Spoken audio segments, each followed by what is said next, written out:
মাগুরায় মন্দিরে মন্দিরে অনুষ্ঠিত হচ্ছে দোল উৎসব। আবিরের রঙে রাঙিয়ে তুলছেন সনাতন ধর্মাবলম্বীরা।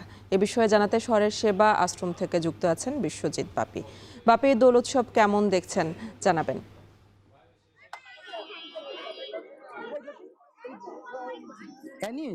আমরা এই মুহূর্তে আছি মাগুরা একটি গুরুত্বপূর্ণ যে মন্দির মাগুরা নিতাই গৌর গোপাল সেবাশ্রমে। এখান থেকে কিন্তু সকাল থেকেই এখানে যে দোল উৎসবে কিন্তু নারী পুরুষ সবাই কিন্তু মেতে উঠেছে। তারা একে অপরকে আবিরের রঙে রং মাখিয়ে তারা কিন্তু আনন্দ প্রকাশ করছে এবং বিশ্বের শান্তি কামনায় তারা কিন্তু নিজেকে রঙে রাঙিয়ে তুলছে।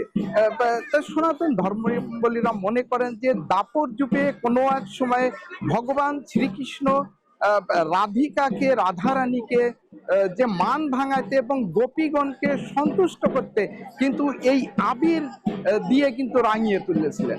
তারপর থেকে সনাতন ধর্মাবলম্বীরা কিন্তু এই দোল উৎসব, এই দোল পূর্ণিমা উপলক্ষে তারা কিন্তু আবিরে একে অপরকে রঙে রাঙিয়ে তোলে। তা আমরা সকালে এই মন্দির থেকে দেখতে পাচ্ছি যে সকালে পূজা, কৃষ্ণের পূজার মাধ্যমে এই দোল উৎসবের সূচনা হয় এবং প্রথমেই ভগবান শ্রীকৃষ্ণকে তারা আবির দিয়ে রাঙিয়ে তোলেন এবং তারপর থেকেই কিন্তু একে অপরকে এখানে হাজারো নারী পুরুষ তারা একে অপরকে কিন্তু এই রঙের রাঙিয়ে তুলছে এবং তারা মনে করেন যে এই রাঙানোর মাধ্যমে বিশ্বের প্রত্যেকটা মানুষ তারা সুখে শান্তিতে এবং আনন্দ ঘন উচ্ছ্বাসে তারা মেতে উঠুক এই আবিরের রঙের মতো।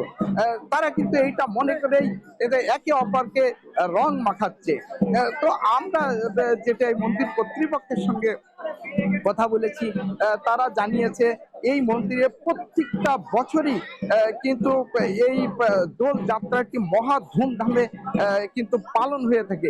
এবছর যে রোজার মাস, কিছুটা সংযমের মাস, তার মধ্য দিয়ে এখানে কিন্তু যে সাউন্ড সিস্টেম সেটা বাদ রেখেই এখানে কিন্তু যে ঢাক ঢোল এবং মৃদঙ্গ এর ধ্বনিতেই তারা কিন্তু এই দোল যাত্রাটি পালন করছে।